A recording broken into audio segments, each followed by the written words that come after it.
I got the bloodlust. Me too. I want to kill. Let's kill.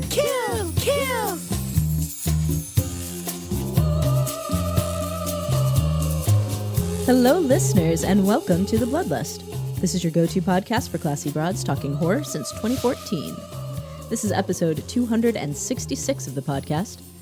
Tonight we're going to be talking about The Coffee Table, the second feature by Caye Casas. My name is Amy. I am your fearless leader, joined as ever by my lovely and talented co-host Jamie. Hola. Hola to you. I'm on a 145-day streak of learning Espanol on Duolingo. Muy bueno. Thank you. Gracias. And could I understand much of this movie? No. The answer is no. Well, you get that Everyone at was 200 very days. frantically talking. Sure. Quickly and frantically. There were a lot of frantic moments. Yes. But I was sad to find out that my practicing of Spanish has not really been very much useful yet. Well, but hopefully just when I go motivate you to to keep Mexico, going. Yeah, and when I go to Mexico in February, hopefully I'll be much better than last time I went. Perfect. Perfecto. Perfecto. So, listeners, The Coffee Table. This movie is about a coffee table. Shocker. Got me thinking, what is the best use of furniture in a horror movie? It's a weird roundtable question. Bear with us. That's what I've got. Guessing we can't I be listed at some 100% all the time. examples. Well, sometimes a roundtable question jumps out from the program that we've watched, and sometimes it just doesn't. No, and this is one of those times. Yeah. Although I do think we can find some interesting things to talk about with this question. Sure. Jamie, what have you got for us? Did you come up with anything? Okay. Well, I came up with something that I then later realized wasn't maybe exactly furniture, but more a prop. Okay. But there's furniture involved, but also is probably not considered a horror movie, but definitely has horror elements. Okay. So A lot of caveats here. Exactly. Like I said, we're not on, 100% all the time. Sometimes we just work with what we got. Yeah. But I immediately thought of the scene in A Clockwork Orange where Alex is leaning back in the chair with his eyes being held open, watching all the movies. And at first thought, I was thinking that was all part of the same piece of furniture, but then I remembered no, the eye opener things were separate, but he has to be in the chair with them for that all to be effective. And there are some horrific parts in that movie. You know what else in could my opinion? Actually, or the question from that movie? What? The statue that he bludgeons the lady with. I was going to say, is that the big penis statue? Yeah. Yeah, that I just thought of that one too. So there might be a couple things. I think those are good. I came up with several. I thought about the piano in House, the Japanese horror film, that the piano that bites the girl's hands off. Yeah, that's a good one. Not exactly a horror movie, but also has horrific moments, and this moment was particularly horrific. I was thinking of the toilet in Trainspotting. Ah, yes. I've actually been to the bar. Have you? Uh-huh. Oh, man. And did you go to the toilet? I did. Don't believe the toilet was an actual representation of the one that was in that bar, at that time anyways. It was a seedy dive bar, that's for sure. Yeah. But yeah. Well, that makes sense. Yes. So that, I also thought of the TV in Poltergeist. Sure, yep. As it is the center of everything that happens in the movie. That's a good one. And the staircase in The Haunting, the creepy staircase that okay, also somebody good. falls from. But my favorite instance of furniture in a horror movie is the carpet from The Shining. Yeah. Because it's iconic. I have a print in my living room with that. It really pattern. is iconic. I mean, we can. I thought we can about getting a loosely sweater call with that. carpeting furniture. It's part of the room. I would call it decor, Okay. but I also gave props as an example, so I think we can be generous with the term furniture. Okay. Great. I think any part of a room is appropriate. Are you listening for sure. to the puppy trying to claw his way out of the guest room? Oh no, I was just thinking. Oh, okay. I don't know if the mic's picking that up. Sorry if it is. I did. The hear foster it, but puppy nobody- got adopted and Yay. returned. and And returned. oh, what a roller coaster. Yeah. They only had him for like 2 days. Oh, was he just too much?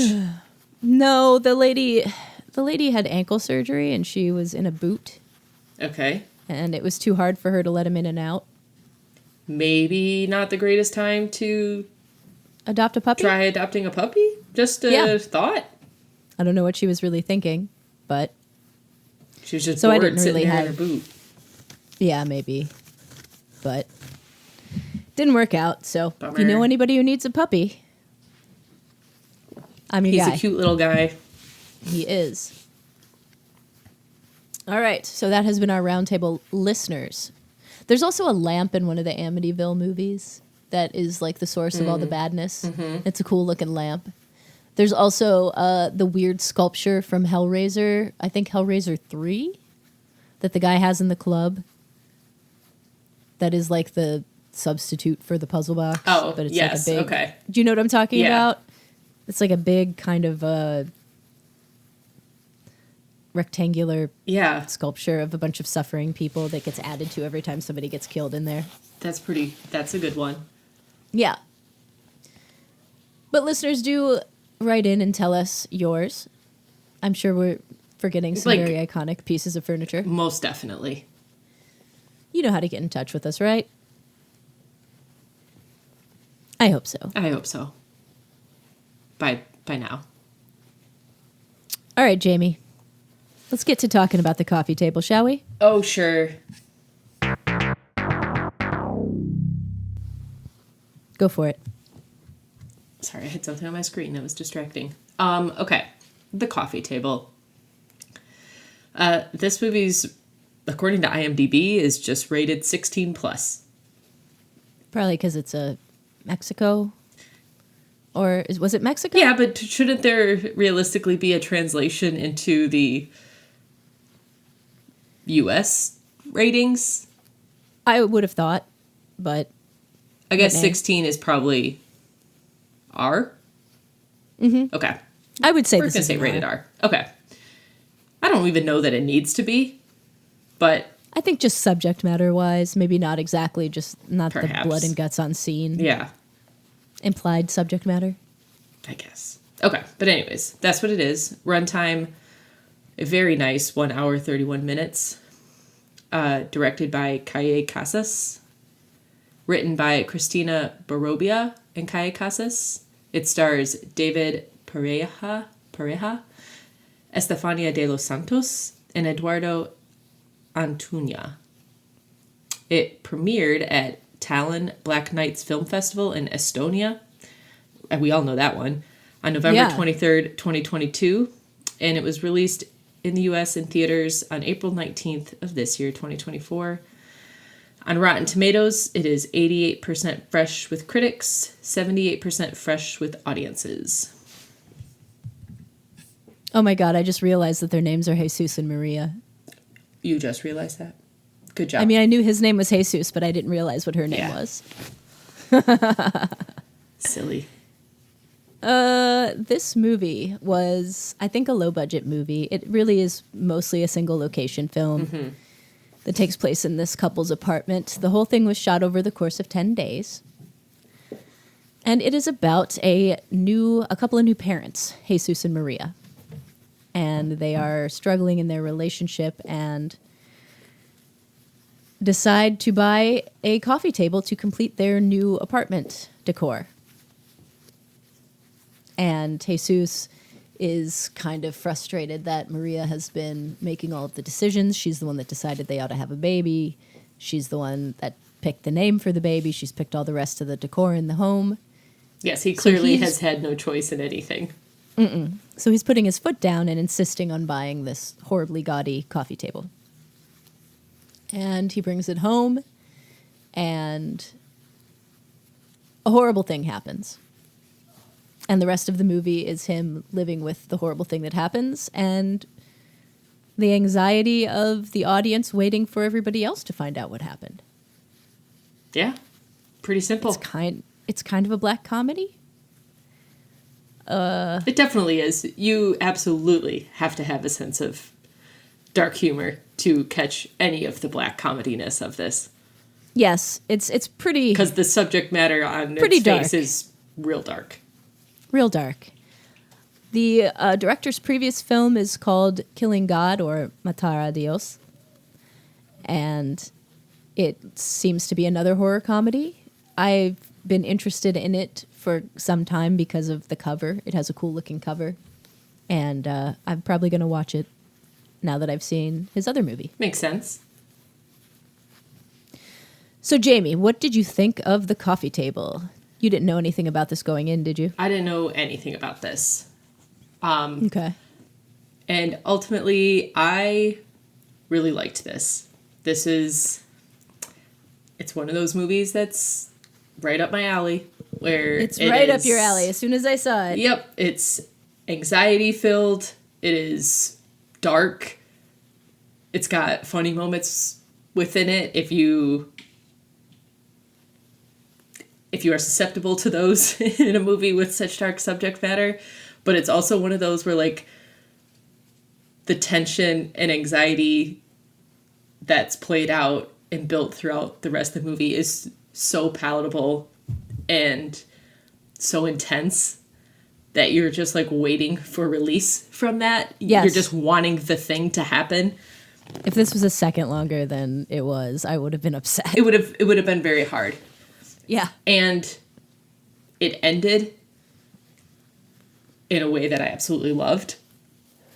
Because once things start revealing towards the end, it moves so quickly. And then the result of things happens so quickly. And it's like, you needed that. There was a long, slow build for all of it. And then you needed that release at the end of people finding out. And then the consequences to be known, essentially. And they're not good. You don't expect them to be. You know the entire time they can't possibly be good. You need them to happen. So right. I thought it did that. I thought this movie did that really, really well. Like, and I think all of the characters, I thought they were all really enjoyable in their own way. I especially like the salesman. The salesman was hilarious. And that whole scene where he's describing the table to them and saying such ridiculous things as, like, it's so funny, the fake gold plating or whatever, and, like, where it's from, and that the glass is absolutely unbreakable, and that when they get the table and put it together in their house, they'll find that they're experiencing nothing but joy. It'll bring them nothing but joy and happiness and, like, all these good things. And it's like, obviously that's salesman bullshit. Like, oh yeah, of course, but Jesus is so tired and sick of not having a say in anything, and really just desperately needs to make the call on something, and that, like, spitefully just wants to get this damn coffee table. Yeah, he decides this is the hill he's gonna die on. Yeah, and it's like, it's so well done, because in the moment it seems like such an inconsequential decision, where it's like, yeah, okay, it's an ugly, gaudy coffee table that she doesn't like, but he likes, and will be a very funny story for them to tell. Exactly, it's a conversation piece, whatever. Right. But you have no idea, like, what actually is going to happen with it. And my sick brain, because I've seen too many horror movies and I can handle a lot of dark humor, when that big thing happens, I did a sort of, like, gasp snort, because it was both, like, horrific but funny, because it was like, of all of the things that, like, could have gone wrong with this table, that's I didn't see that one coming. So that totally got me. But man, the tension and anxiety that I felt at points during this movie while Jesus is dealing with the knowledge of what happened is just, he's just waiting for it to be found out, but he's sort of just trying to embrace this very temporary moment of peace where right, no one knows, so he's still safe. That anxiety made me feel, it was very similar to what I felt when I watched what was the one movie with the kids where they're playing with the sword? Eden Lake. Oh, No, Super Dark Times. Yeah, Super Dark Times. Yes. Where it's like, it's a very similar thing where it's something that happened. Where it's just a horrible accident that happens. That's something that could happen to anybody. There was no malicious intent involved. It was just shit luck. And then just that realism of what do you do after that? And that immediate knowledge that well, everything's over. But there's also this human desire for self-preservation, so you can't help but kind of want to just tuck it away and hope that you can get by for a little bit longer without anyone knowing, so you don't really have to face it again. You can live in the moment before that everyone finds out. That is almost like the psychological horror sweet spot for me, that sort of it's a nightmare, intense realism, because that is what a lot of my anxiety nightmares are like, is something happening outside of my control and moments before being caught with it or having it be revealed to other people. Yes, this reminded me a lot of the anxiety dreams I used to have, where I would find out I never killed anybody in my dreams, but in my dreams I have already killed someone. Yes. And I would be thinking about oh God, now I have to cover this up and I don't know what I'm going to do and people are going to find out. Yeah, or that's what it reminded me of. And it's all over, and just this thought and this realization and knowledge that your life as you know it is completely done and nothing's ever going to be the same. And having to come to grips with what does that mean? And now you have to, other people are going to find out, and what's that going to be like when they do? And all these plans and things that you thought about for your life going forward are just now out the window. But that there are also still illogically probably moments as you have been able to sort of like tuck it away and bide time, where you feel like, okay, maybe it's not going to be so bad, or like, maybe I can get through this. Or you can just kind of delude yourself that it didn't happen. Yeah, that's what I mean. Like, you can almost just kind of forget what happened. And you kind of see Jesus in this movie, like, have brief little moments of that, but then they're outweighed by sort of hallucinations of this, like, the horrible realization of what he did or what happened. Well, they also, back like, to haunt every him. couple of minutes in the movie are reminding you of what a horrible tragedy it is. Oh, they're of course. talking about, you know, and I don't want to give anything away, but talking about, like, oh, how hard it was for them to start a family, how they're older, and she didn't know how much more time she'd have. Right, and then she's talking about how she never thought she'd love anything as much as him, and he's number one in her life, even over Jesus, and all of this stuff. And I think that some of the, like, more successful dark comedy comes into play when she, obviously unknowing of what has happened, is, like, making jokes about it, or, like, about the table, and laughing about it. And it's such a stark juxtaposition to how you know Jesus is feeling. Right. And she obviously doesn't know, but it comes across so callous and, like, uncaring, but she also obviously has no idea. But I found those moments to be, like, very successfully humorous. As tense and upsetting as they were, just because it's, like, it just shows, I guess, the difference of the knowledge that something like that has happened, and it's literally right in the next room, and someone not having any idea and just their life they're continuing on as normal. Right. And that's where the source of the anxiety for the whole movie comes from, is knowing you and one character know what happened, and it's horrible. It's absolutely and nobody else horrible. knows yet, and you're just waiting and waiting and waiting for them to find out. Yep. So and your stomach is hurting the entire time. Oh yeah, I mean, in the best way possible. Like it's just one of those, oh man, I need this to resolve itself, and I know it's not going to be good, but I need it to happen because like this is very intense, and especially when his brother and his girlfriend come over for dinner and they're in the room and then they're just kind of like talking about it, and it's all still so casual, and you see him, I mean, he's sweating the entire time and struggling, and he's able to play it off because he cut himself. And so there are reasons, and he's feeling faint from losing blood or being cut. But it's just that knowledge that only you as a viewer and Jesus know what happened. And it's just really well done. Like the tension and anxiety is there, and I love it. I was there for it.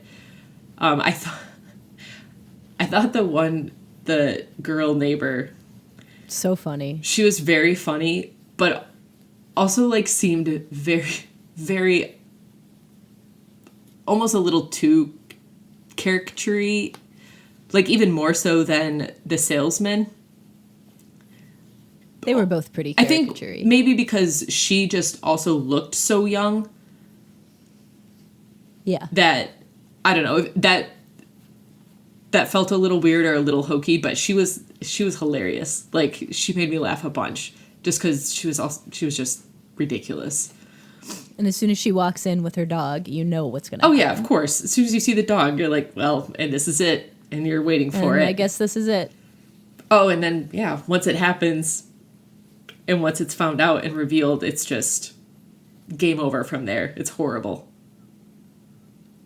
But I loved this. I thought it was super well done for a low budget, filmed in 10 days. I thought it was acted well. I thought the performances were great. Yeah. I especially liked the wife and the salesman. Yeah, I thought the plot of it and the story was very interesting. How you obviously know it's about a coffee table. You obviously know that's going to have some larger impact on where the story goes and where the plot goes. But I never would have seen that coming, and you don't expect it to play that sort of role. How do you feel about the pivotal moment happening off screen? I was totally fine with that. I think it would have been... I thought it was very smart. I think it would have been far less impactful if you'd seen it happen. Because I think by it happening off screen, because it's like a moment of, like, prior to that, it's a moment of tenderness. Like, you don't see him necessarily being, like, fatherly or loving with the kid. You kind of just get the impression he wasn't ready for it, and she's been taking care of him, and he's just frustrated, wants his coffee table because he doesn't feel like he's getting to make a decision on anything. Right. But then he's watching him, and you see him, like, the kid's crying, which, as someone with no real maternal instincts to speak of, my reaction is like, okay, I just need this kid to shut up. But he's being very sweet, and fatherly, and like trying to calm him down and get him to sleep. Although he should have checked to see if he needed his diaper changed.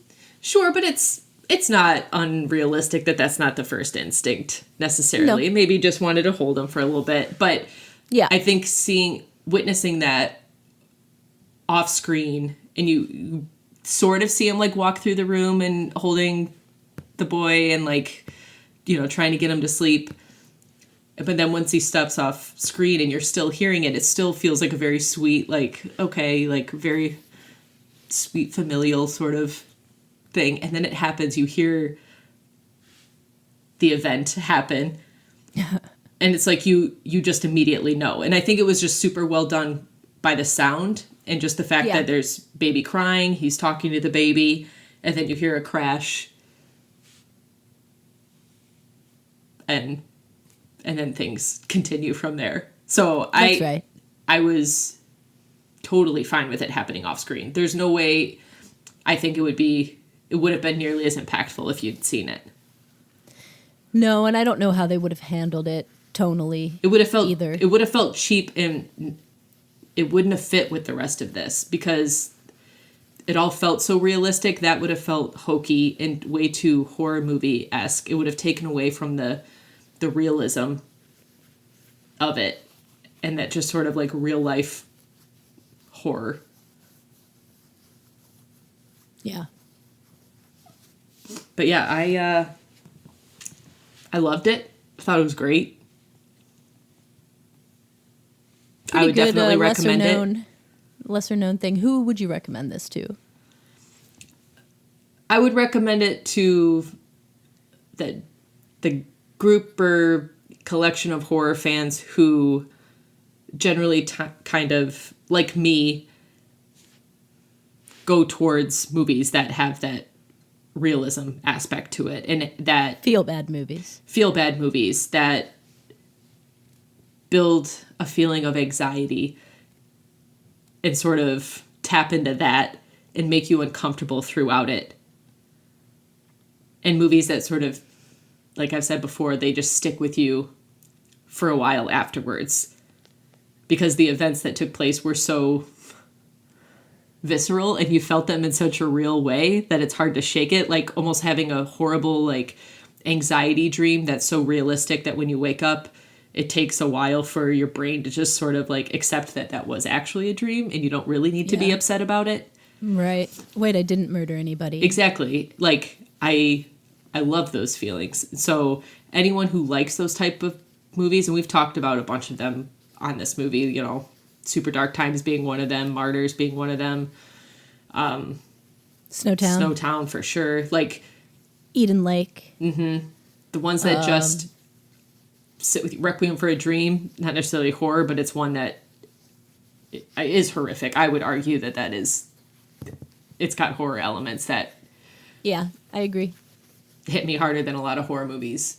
But, absolutely. But those types of movies that they get under your skin and you feel them. It's not a jump scare. It's just a, holy shit, like this is something that could happen to anybody.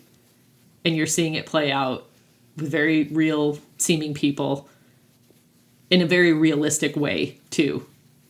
And it's just, that real life stuff. That's what gets me. So anyone who's into those, like, I think would absolutely love this. It's funny that all of the movies that we mentioned, none of them are comedies. This is the only one. You mean you didn't laugh during Snowtown? Just kidding. If anybody laughs during Snowtown, you're a sick, then you are a fucker. sick individual. Yeah. It's interesting, isn't it? Yeah. I mean, this one, I can't think of another... wasn't like chuckles all throughout. Don't get me wrong. Like, no. Not by any means, but it did have elements of comedy that, for those who are, again, susceptible to dark humor or appreciate some, like, did add some levity at times, which was needed. And appreciated. Because sometimes the tension and the discomfort got to a point where it's like you feel like you're crawling out of your skin, which, again, not to be confused, I love it. But I'd also appreciate, like, a little break from it if it's there. I would say this also kind of reminded me of a Robert Rodriguez movie, especially his segment in Four Rooms. It's been a while, I'm sure, listeners, but if you remember the sequence in Four Rooms with the bellhop and the dead hooker in the bed, where he has to babysit Antonio Banderas' children. It's a funny short where horrible things are happening, but you can't help but laugh because of the ridiculous situation that the bellhop is put in, and things just keep getting worse and worse and worse, and eventually it all culminates in him getting caught in the worst way possible. Love it. And it kind of reminded me of this. The humor part, anyway. It also kind of reminded me of Hereditary. A specific part of Hereditary. Oh, yes. In that something happens that's an accident that forever alters everything. Yeah. And the main character is just in shock and can't process it for quite a while. Yeah, it's a good one. What do you think you would rate this?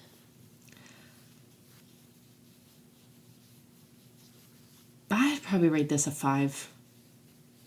I could be. You really liked it. I really liked it a lot. I know. I feel like I've been generous with ratings lately with the last Jamie. two. It is. This is my kind of movie. If we did not do this for the show, I would recommend it to you immediately. Oh yeah, but Becky already had, so it was on my list. And the when I saw you recommended it, I was like, okay, then let's cover it. Yeah. Because Becky was like, oh, this one, it was dark and it made me very anxious and uncomfortable through the whole thing. You will love it. I was like, yeah, all right, thanks. And I did. I thought it was really funny at the beginning. I loved all the dialogue between the husband and wife. Oh, yeah. With the salesman. I think that was the strongest part for me. I felt a little weird with the comedic aspects. To me, I'm not... I mean, yes, some of the funny stuff worked towards the end again, but the middle, I was just so uncomfortable. Just from the... reminding you in different ways of the enormity of the situation just over and over and over again. And this poor guy. Yeah. I think sicko. that, yeah, you're a sicko. But I guess in retrospect, a lot of the comedic stuff did work. I was just so uncomfortable. Yeah, I think in a first viewing, if you find yourself in that place where you're just so uncomfortable, which rightly so, it's uncomfortable subject matter for sure. Sure is. I think it's harder to appreciate maybe the comedy stuff. And again, like, it's not as if I was watching it and it was like chuckled out loud during it, right. But like it was noticeable, but also in a very real sense where it's like, especially if it was comedy coming from other characters, because they are not in the know. They have no idea. Right. So it's perfectly reasonable and expected for them to still be making jokes about things or crack on certain things. And you can't expect them not to, because they're obviously completely unaware of the horrible thing that happened. And each thing we learn in the movie through these funny conversations and heartfelt conversations, it just makes what happened worse. It just adds to it. And then you almost just like see Jesus just like sweating more and more. And just crumbling. Yeah, and you cannot help but feel for him the entire time. No. Like, oh my sure, God. Of course, there was maybe a preferred or better way to handle it, but who's to say how anyone would handle a situation like that when right. you just essentially go into shock and you just want to cover it up and pretend like it didn't happen and preserve some sense of normalcy for as long as you can before you know inevitably it's all going to completely fall apart. Yeah. I thought the situation with the neighbor was very weird and funny, but I kind of wanted them to have used it a little bit more. Like, when she finally got there, I wanted it to be more embarrassing with the stuff that she said. I feel like they could have leaned into it a little bit more and made that even more, like, kind of a Curb Your Enthusiasm situation. They could have, but I feel like at that point, we're, like, so ramped up to knowing what's coming and knowing where it's going to go that would have almost been, like, a distraction from it that would have taken away from the impact of, like, the actual reveal of it all. If that makes sense. Like, I think it would have almost just been like a side plot that felt unnecessary. I think when she came in and she said the things and she comes in the living room and confronts about it, like, I think I think that was really kind of perfect in my mind, because at that moment in time, the wife, if she's believing any of that from the neighbor, is probably thinking, well, this is about the worst thing that could happen in our marriage. Like, if this is true, like, how are we going to recover from this? You know, like, this is it. Like, this better not be true. And then it's like, you have no idea that in mere moments, that is going to be topped in a way that you could never expect. Right. So I kind of like that it wasn't delved into too much. It was just really just like the crazy, I don't know, like love struck, whatever she was, 13-year-old neighbor. That was just crazy was like a little psychopath kid, icky and like strange to me. And she's like, you liked all of my Instagram posts. And he's like, I literally liked one of your Instagram pictures, and it was with the dog. Like, it wasn't even you. I mean, it's just, poor guy couldn't catch a break in the whole damn he really movie. couldn't. He really couldn't. Poor Jesus. Yeah. I think I'd probably rate this a 3.5. 3.5. Only because I just don't know about the balance of the humor and the horrific elements. It just didn't quite toe the line how I would have liked it to. I liked it, but it left me feeling a little weird afterwards. I think that I would have a hard time recommending it for that reason. I think you would have to be a very specific type of person for me to recommend this to you, and you are one of them. Fair. But I don't know too many other people like that. That's also fair. I think if you enjoyed Eden Lake, if you enjoyed Hereditary, if you enjoy Quentin Dupieux's movies like Deerskin and Rubber, maybe you would like this. It's very, very dark, so you have to be very ready for that. But if you do, I think that the performances are good. I think the writing is good. It has a great pace. I think that they do a little too much trying to make, with the camera work, trying to make it more exciting, even though it's being filmed in one place. The camera work is a little showy in a way that I didn't love. But overall, I think it's a well-made movie and well-acted and well-written. I'm probably giving it extra pointage simply because I don't get too many movies like this that are right in my No, this is in the Jamie sweet spot. Yeah. Yeah. So,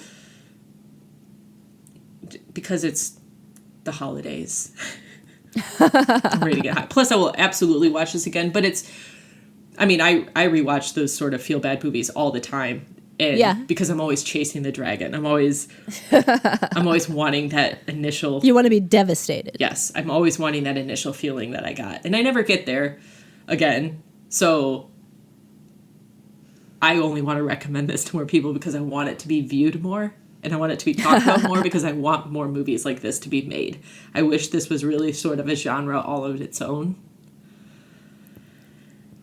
And yeah, just thanks for making this one. What do they call it? Doomcore, I think. Doomcore? Yeah. Yeah. I think that's apt. I mean, as a very anxious person who deals with anxiety, it seems wild that that my favorite types of movies would be ones in which I'm made to feel the heights of anxiety, but it's because it's somebody else's. Right, you're it's experiencing cathartic. It in a safe environment. Yes, and it's not my stuff that's making me feel bad, it's somebody else's problems. That's true. And worrying about somebody else's problems is an escape from your own problems. Exactly. Yeah, I'm a big fan. I know Canadian Bakey, that's what I've been calling her. She also loved this. Like, she's like, I'm obsessed with this movie right now. So I know she's a big fan of it. And I appreciate that you both knew that this would be right in my wheelhouse. Absolutely. Tailor-made for Jamie. Yeah, more like this, please. Are you interested in seeing his other movie now based on this? Yeah, for sure. Yeah, me too. Me too. Also, it seems interesting. It's about a dwarf that comes to these people's house and says that he's God and he's going to kill all the humans on Earth the next morning. And the family has to choose the 2 humans who will survive. It sounds like a cool premise. I'm interested in where it goes. It seems very similar. I mean, I'm sure it came before, but to the, what was it called? Was it Knock at the Cabin? Yeah. Where it's like, yeah, the doomsday cult that's like, you have to pick one person that's going to make it or whatever, because everyone else is going to die. And if you don't, everyone's going to die or something. I can't remember the premise. But I kind of liked that one for the similar reasons. It was not as artfully or successfully done as this because it wasn't as realistic, but I still like those sort of apocalyptic doomsday end of the world things. Sure. Are you interested in that Y2K movie? No. Nah. It's like, I feel like it has potential to be all right because it's A24, right? I think so. Yeah, but I did see a trailer. I think it was before Heretic. And I was just like, eh. Agreed. I don't... Maybe when it's streaming. Yeah. So that is what we think about this movie. We need to go into some spoilers now. If you think that you're up for this, we recommend that you watch it. It's well made. If not, you might as well hear the spoilers. All right, let's talk about him. So, the baby gets decapitated Sure does. by the unbreakable glass of the coffee table. He bundles the baby up, sans its head, which he doesn't know where it is. And I then think he finds knows where it is, but doesn't. He's afraid to get it. You remember because he like reaches his hand under there and barely touches it, but At first he doesn't know where it is, and then he finds it, and then he's afraid to get it. So he just wraps the baby up, puts it in its crib, leaves the head under the chair in the living room, and cleans up the blood as best he can. So when his wife gets home, he just says, well, I cut my hand. Baby's sleeping. don't bother him because it took me Don't forever. bother him. Yeah. So then his brother and his brother's girlfriend come over for dinner. And they're, of course, also pregnant. Sure. So that just, drives another nail in. Because of course. Of course. And the neighbor girl says also earlier, there's a neighbor girl who's obsessed with Jesus and thinks that he's in love with her, and says she's going to come to the house this afternoon and tell his wife about their affair, which, of course, they're not having. Correct. So we remember that she's coming. He's probably forgotten with all of this going on. He's basically in shock and just kind of barely holding on. Seeing his life flash before his eyes all night while this is all happening.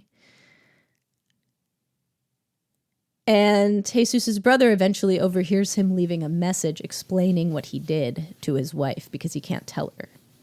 And so he ends up telling his brother and showing him the body. And the brother's like, well, I'll help you, but we got to figure out what to do. But no sooner does this happen than the neighbor girl comes to the door with her dog to tell the wife about the relationship. The dog, of course, smells the baby's head under there and goes and grabs it, and that's how the wife finds out that her baby's been killed. It's such an intense series of it's moments. So intense. Like, all of it unfolding is horrible. Horrible. Yeah, you just see the mom completely distraught and the brother holding the head and not wanting to turn around and show her, but she's saying, I need to see it, you need to show me. And then Jesus is just like off to the side, just again kind of in shock, just finally experiencing what he knew was coming. And then you see the wife like slowly walk to the porch and walk towards the edge of the porch where the railing is.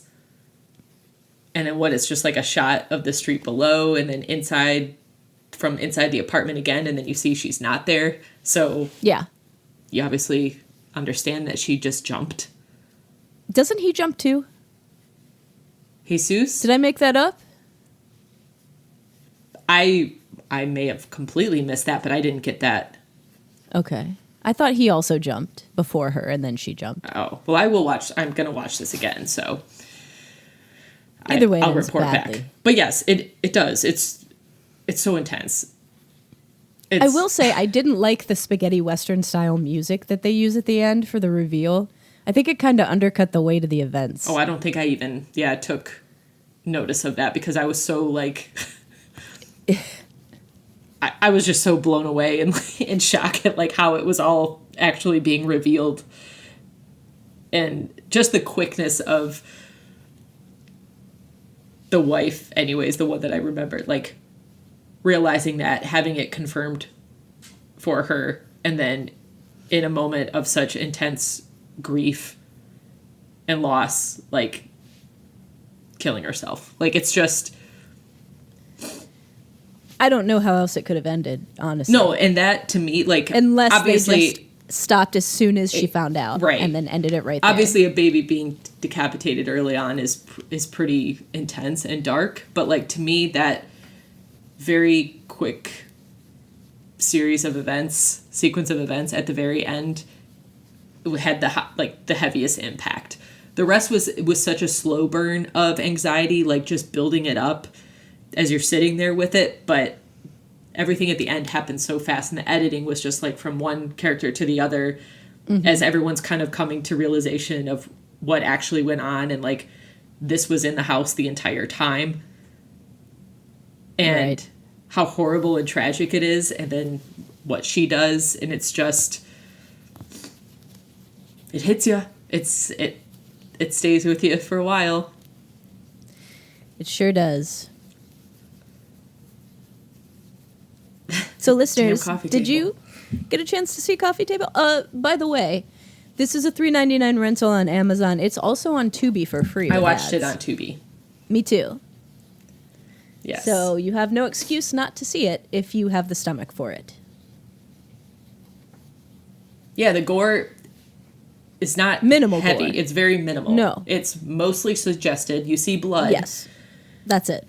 But and the accident is not shown, like we obviously, if you anticipate you might have issues with an infant being killed, it's probably not going to be a good one for you. No. But if you've been feeling real good about things lately and life's been going great for you and you just want to be knocked down and feel like shit for a little bit, have at it. I'd say this is a great one to go to. All right, Jamie. Yeah.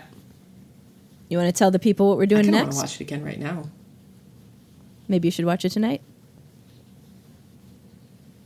And confirm to me whether or not Dad jumps off the balcony too. If I do, I definitely will. I will certainly report back. Thank you. So, what are we doing next, Jamie? What are we doing next? Well, first, we normally only have a week in between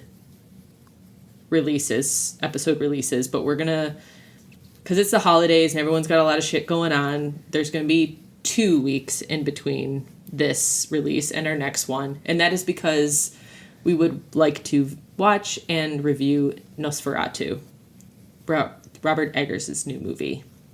Correct. And I have been anticipating this one for a year at least. the moment I heard about it. So yeah. The And moment it was announced after The Witch. Yeah, pretty much. Because remember, he was supposed to make that as his second movie, and then he ended up doing The Lighthouse instead. He is absolutely one of my favorites.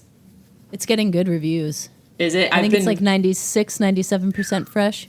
I've been trying real hard to stay away from it because I like this new trend of not knowing anything about a movie really before going into it. Yeah.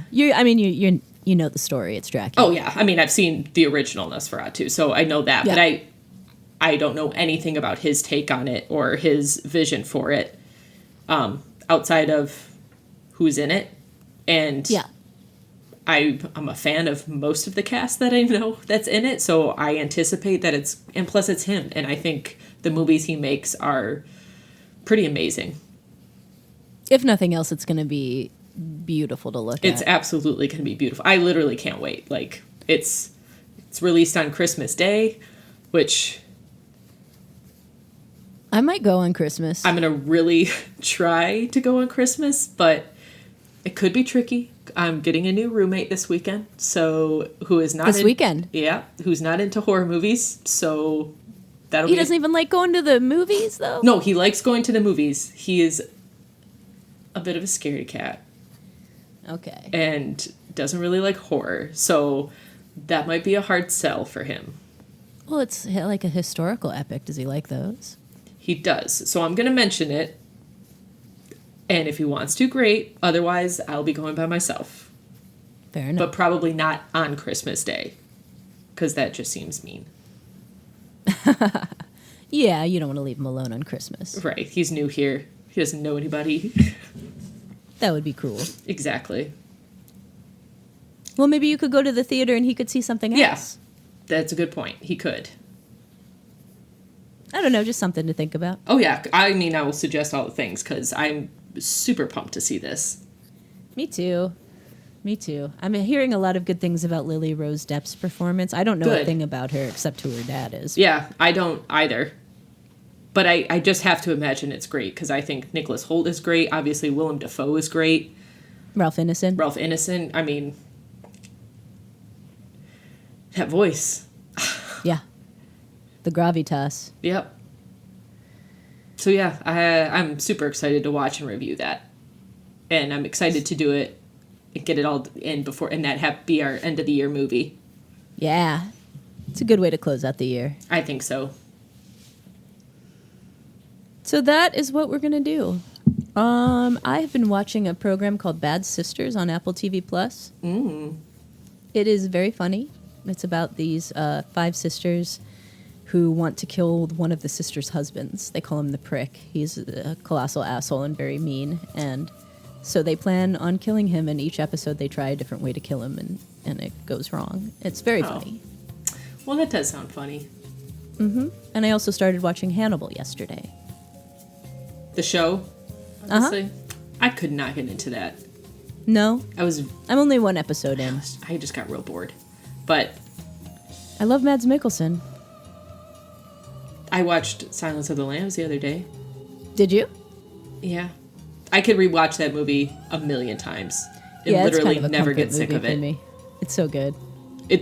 We've said it before, that is a perfect movie, in my opinion. Agreed. 100%. Yep. I could watch that right now. But instead, I'm going to watch Bad Sisters. Well, that sounds good. So, listeners, that is going to do it for this episode. Thank you for listening. If you have not done so yet, please provide us with a rating on your podcast platform of choice. We currently have 89 on iTunes. I would love to get up to 100. Give us at least before I die. 90 before the end of the year. Wouldn't that be nice, Jamie? It would be nice. Unfortunately, the system only accepts 5 stars, so that's kind of a little unfortunate, but that's what you're going to do anyways, so just go on and do it. Yeah, do what you feel, and that's what you feel. Obviously. Also, keep those cards and letters coming. You can get in touch with us at thebloodlust.net by leaving a comment on our website. You can email us at thebloodlustpodcast@gmail.com, or you can find us on Instagram and Facebook. Connect with us. We love you. Well, that's going to do it. Jamie, thank you for doing this with me. You're welcome. De nada. Listeners, thank you for listening. This has been episode 266. And until next time, I've been Amy. I'm Jamie. Thank you, good night, and hail Satan. Adios. Adios, vaya con Dios. Vaya con Dios. Super fracatos.